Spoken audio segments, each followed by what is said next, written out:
Imagine driving down a massive modern highway, Right. and suddenly you realize you're actually driving down an ancient airport runway. Oh, wow. Yeah, like the concrete you're on wasn't made for cars at all. It was designed for something entirely different to take off into the sky. That is such a wild feeling. It really is. The entire axis of how people moved, how they thought, how they existed in that space, just completely shifted under your feet. Which is exactly what we're looking at today. Exactly. Welcome to today's deep dive. Today we are exploring Wanhua, which is Taipei's oldest district. It used to be known as Mengjia. Yeah, and it's a space where the modern map on your phone with its neat little commercial zones and grids is completely useless for understanding what you're actually standing on. Totally useless. We're armed with this fascinating dossier of geospatial and historical sources, and we're going to uncover 5 incredible stories about this place. But just to be clear, we aren't just like rattling off a list of tourist stops here. No, definitely not. We are really decoding a multidimensional spiritual geography. Because to truly understand Wanhua, you have to look at how memory and, well, trauma and cosmology are baked right into the ground underneath the asphalt. And there's a central mystery to this deep dive that we have to solve for you listening.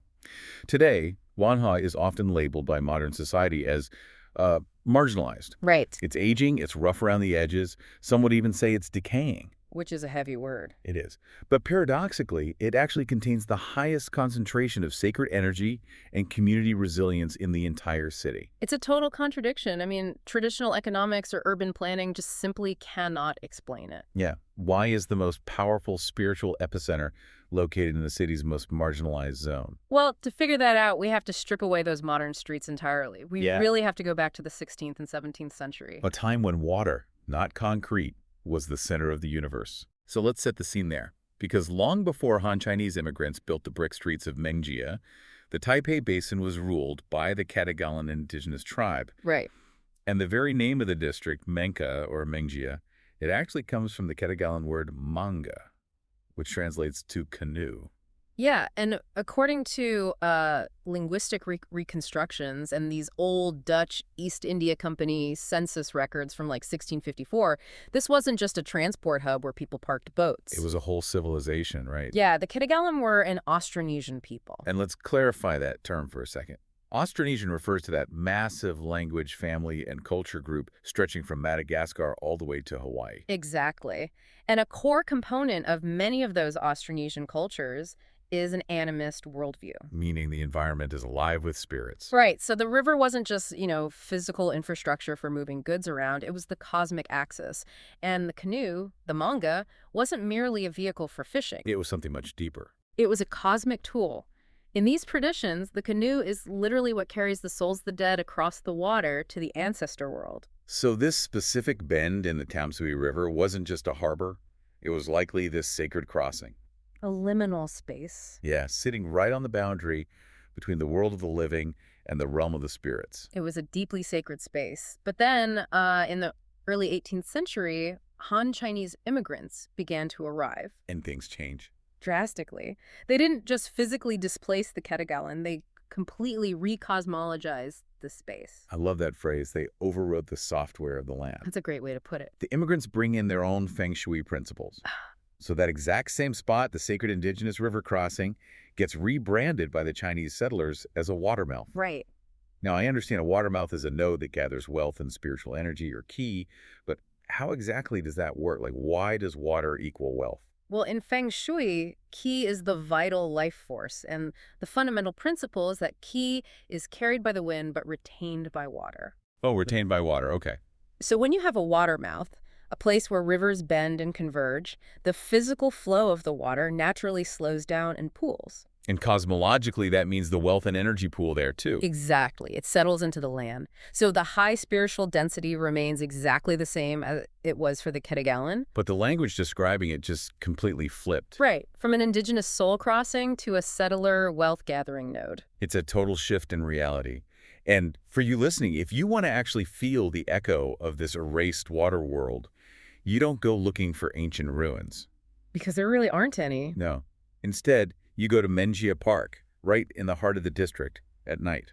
Which functions as this really profound sensory node today. It really does.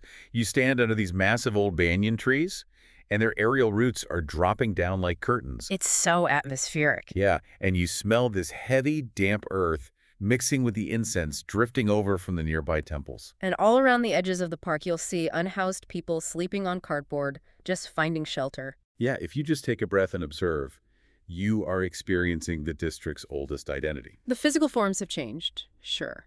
But the function of the space, as this liminal shelter on the edge of civilization, waiting by the water, it stubbornly persists. It really does.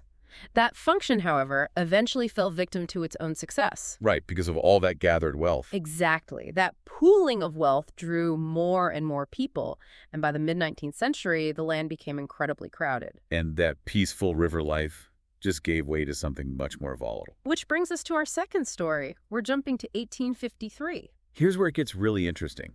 We are looking at a classic pressure cooker situation. Absolutely. You have two groups of Han immigrants, both from Quanzhou in Fujian province, but from different sub-counties. The Sanyi people are the majority, and the Tongham people are the minority. And they're both squeezed into this tiny, highly profitable commercial zone. And this is where we have to look through the lens of what the sources call secular trauma geography. Right, the tension culminates in the Dingxiajiao conflict. It's this massive armed turf war over a limited space. But how did it actually play out? Because it wasn't just a random street brawl, right? No, it was highly strategic. The Sanyi controlled the actual riverfront. They held the docks and the cargo loading zones. Which is the most important part. Exactly. Because they held that physical geographic advantage, they could effectively box the Tong'an out of the supply chain entirely. Wow. And this economic strangulation escalated into physical violence.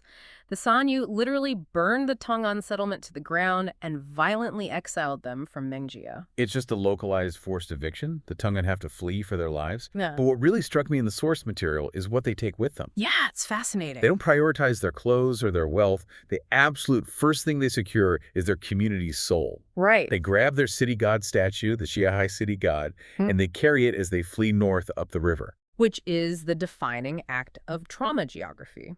When a community is violently displaced like that, their first act of survival in a new place isn't building a bank or a market. It's recreating their sacred center. Exactly. So they settled a few kilometers north in this swampy area called Dadocheng, and they built a new temple for that city god as a way of planting a flag, basically saying, we survived, we still exist.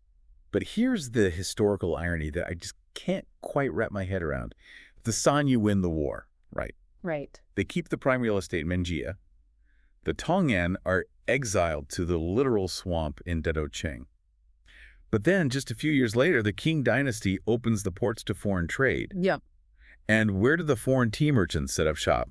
Dadocheng. Because the river at Mengjia had begun to silt up. It was getting too shallow for those larger foreign vessels. Oh, okay. Whereas the water at Dadocheng was much deeper. Wait, so the victors accidentally engineered their own future economic decline? Essentially, yes. By kicking their rivals out, they forced them into a geographic position that just happened to be perfect for the upcoming global tea trade. Right. Dadocheng booms, and it completely eclipses Wanhua. So did the losers of the turf war actually win the historical lottery? Well, I wouldn't call it a lottery win because the trauma of losing their homes was very real. But spatial justice in history is often severely delayed. That's a great way to frame it. The victors in 1853 secured this short-term hegemony, but they just couldn't see the macroeconomic and geological shifts that were coming. Wow.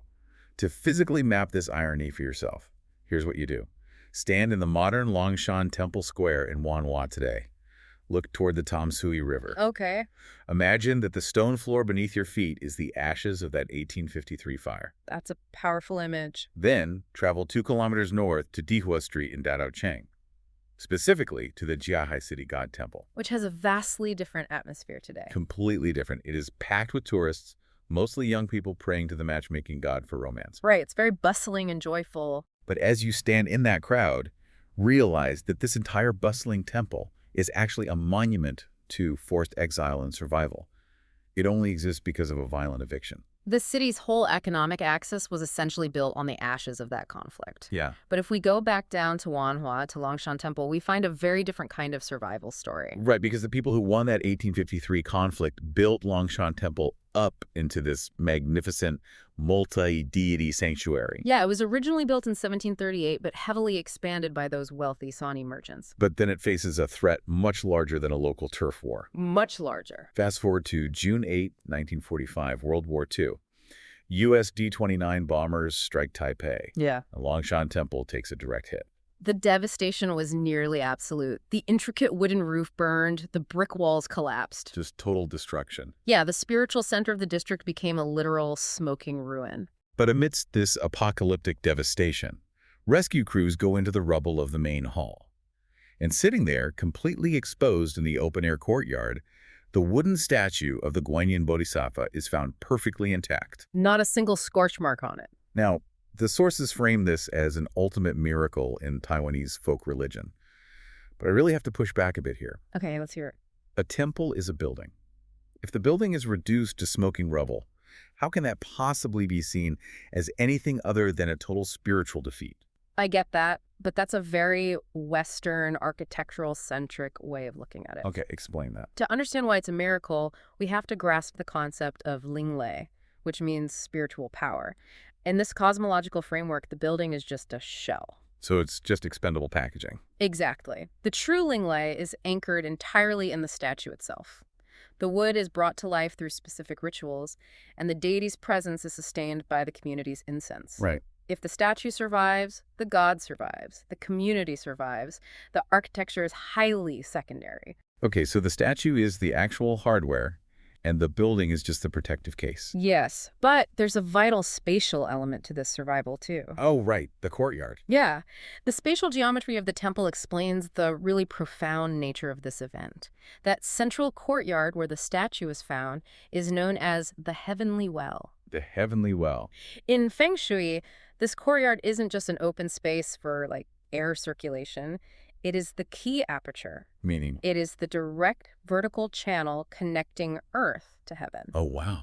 So when the bomb destroyed the roof? It stripped away the earthly architecture and completely opened that direct channel. That is wild. The ruin wasn't a destruction of the sacred. The bomb actually turned the entire space into a pure, unobstructed cosmic node. Because the deity was left in direct, unfiltered dialogue with the sky? Exactly. That reframes destruction in such a fascinating way. And if you want to experience this specific pocket of time, you need to be precise. Yes, very specific timing for this one. Go to Longshan Temple's main courtyard on a sunny afternoon, right between 3:00 and 4:00 p.m. Watch the sunlight beam perfectly down into that heavenly well. Yeah, it eliminates the thick clouds of incense smoke. Yeah. You are looking into the exact spatial void where that statue survived the fire. It's beautiful. Take a deep breath. You'll smell this intense mix of extensive agar wood from the altars, clashing with the smell of herbal pork bone soup boiling at the street vendors outside. It is a time capsule you can literally smell. It really is. And that scent of survival transitions us nicely to our fourth story.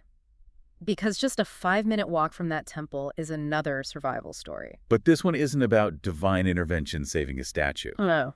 It's about how an entire city street survived. Survived by the sheer divine intervention of red tape. Which is incredibly rare. Right. It's the story of Bopiliao historical block. The name itself is actually a mystery.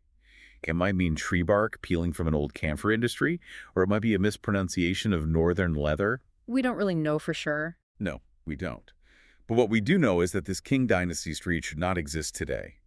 It survived by sheer bureaucratic accident. It was slated for demolition by the Japanese colonial government to make way for urban modernization. But the plans were delayed. Right.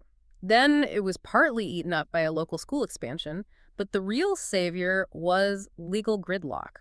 How so? After World War II, during the transition from Japanese rule to the Republic of China, property records were lost or just completely chaotic. Oh, I can imagine. Families fled. Owners died without clear heirs. The property rights became so incredibly fractured among dozens and dozens of descendants that no modern developer could legally buy them all out to bulldoze it. So legal gridlock saved history. Basically, yes. But what it left behind is this bizarre architectural mashup. The Japanese colonial government had tried to force modern Western-style arcades onto these old Qing Dynasty brick shop houses. It's what scholars might call an architectural suture. An architectural suture. Yeah, the empire was trying to stitch a modern mask onto a colonized body. It makes me think of a tech nightmare. Like, it's not just a Frankenstein building.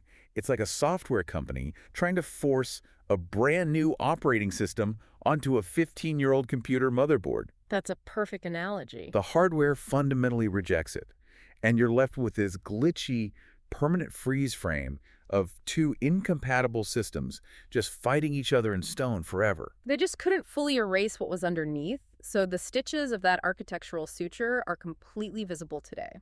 And experiencing this is all about the physical details. Go to Bopiliao in the late afternoon when the sun hits the brickwork. The light is crucial here. Yeah, if you look closely, you will see what is called a visible stratigraphy. Stratigraphy being the study of rock layers in geology, but applied here to urban history. Exactly. The shadows do the work for you, clearly dividing the old red king bricks on the bottom from the smooth Japanese stucco slapped on top. But the best part is on the ground. Yes, pay attention to your feet. As you walk from the street into the houses, the Qing Dynasty floor is physically lower than the Japanese floor. Yeah. So with every step up or down, you are physically walking across different centuries of political rule. Your ankles are literally feeling the regime changes. It's so cool. It is. And all of these layers, the erased indigenous river crossing, the exiled merchants, the bombed temples, the bureaucratic glitches, they all accumulate. They build on each other. Right.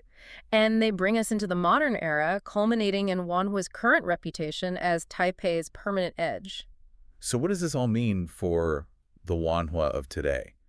Because we mentioned at the very start that it's often viewed quite negatively by outsiders. It is. And the sources map out this very intense stigma geography. Yeah, it's a stigma that was systematically constructed over decades. I mean, during the colonial era, the Japanese formally established a yukaku, which is a licensed red light district, right in Wanhua. Oh, wow. They intentionally corralled what they viewed as vice into this specific area to keep the rest of the city clean. And that stigma just stuck into the modern era. In the 80s and 90s, it morphed into the famous Snake Alley. Right, which was heavily exoticized. Yeah, for foreign tourists looking for the gritty, dangerous side of Asia. And then you have the massive unhoused population today. Which adds another layer. But recently, the most intense stigma of all occurred during the 2021 COVID-19 outbreak. The Alpha variant hit Taiwan, and the initial massive cluster centered right around Wanhua's tea houses. The media and outsiders intensely stigmatized the entire district. It wasn't just bad press, it was visceral. Very visceral. Imagine going to work in a different part of Taipei, and when your boss or coworkers find out your zip code is in Wanhua, you're told to go home. People were literally losing their jobs over it. The area was treated as a biohazard, a source of pollution. Which raises a critical question, and it really brings us to the ultimate synthesis of our deep dive today. How does a community survive that level of sustained historical stigma? Exactly. This part of the research totally reoriented how I view urban spaces. In Taiwanese folk religion, there is a deeply profound dialectic between two concepts. Let me stop you there. A dialectic, like a philosophical conversation between two opposing ideas. Exactly. A dynamic tension. In this case, it's between wuhui, which means pollution or filth, and lingli, which we established earlier as spiritual power. But they aren't opposites that repel each other, right? Yeah. They actually attract. They do. In this cosmology, the most potent spiritual energy doesn't gather in sterile, pristine, newly built city centers. Where does it go? It gathers at the edges, it gathers near graveyards, near volatile rivers, and within marginalized communities. Because the divine goes where the suffering is most acute. Yes. Where there is the most human vulnerability, there is the greatest need for divine intervention. So the stigma actually fuels the sacredness. It really does. And we saw this empirically during that 2021 COVID outbreak, when the government was struggling to respond and the rest of the city completely shunned Wanhua. Yeah. It wasn't the shiny corporate centers that saved the district. It was the temples and the local street activist networks. They mobilized instantly. They leveraged their centuries-old networks to provide the most robust mutual aid food distribution and resilience in the entire city. It's just incredible. And to truly grasp this, there is one final sensory node you have to visit. And it's a late-night one. Yes. You go back to Mengjia Park, but this time, you go between 11:00 p.m. and 1:00 a.m. You just stand there in the dark. It's the ultimate sensory collision of everything we've talked about today. You hear the temple gongs echoing into the night. You smell the sizzling oil from the night market vendors packing up their carts. Yeah. You hear the tinny sound of a television playing from behind a cracked roller door. And all around you, the unhoused are finding rest under the protective gaze of the temple roof. It's so vivid. It is this dense, stubborn, unapologetic reality. It is a space that completely refuses to be gentrified or sanitized. Which perfectly leads us to the grand theory from our sources today. They call it the Sunken-Port Sacred-Accumulation Syndrome. Sunken-Port Sacred-Accumulation Syndrome. Break that down for us. Well, traditional economists and historians look at Wanhua and call it a failed or decayed economic port. Right, because the river silted up, the lucrative tea trade moved to Dadocheng, the capital left. Exactly. But that's only true if you measure a city purely by its capital. If you measure it by cosmological density, Wanhua is a massive compounding success. Because as its economic status dropped, its sacred power skyrocketed. Precisely. The people who are left behind by modern capitalism, the aging, the poor, the marginalized, are the ones who need the divine the most. Right. Spiritual power accumulates in urban decay. The more the modern city pushes these populations to the edge, the denser the spiritual gravity in that edge becomes. It's like a cosmic law of conservation. Yeah, The money flows out, so the spirit flows in to fill the vacuum. that's a beautiful way to phrase it. Well, thank you for taking this deep dive with us into Wanhua. It's a place where history isn't just locked away in glass cases. No, not at all. It is literally baked into the uneven brick floors beneath your feet. It's swirling in the incense smoke, and it is alive in the sheer, stubborn survival of its people. It completely redefines what a city can be, and it leaves you with one final, I think, very necessary question to chew on as you navigate your own city. And with that, If the most intense spiritual energy and the deepest community resilience are born in a city's marginalized, decaying edges, then what does the hyper-polished, perfectly clean, gleaming center of a modern metropolis actually lack? Next time you walk through a spotless, perfectly zoned financial district far away from the smells of night markets and temple smoke, ask yourself, where is the soul of this city really hiding?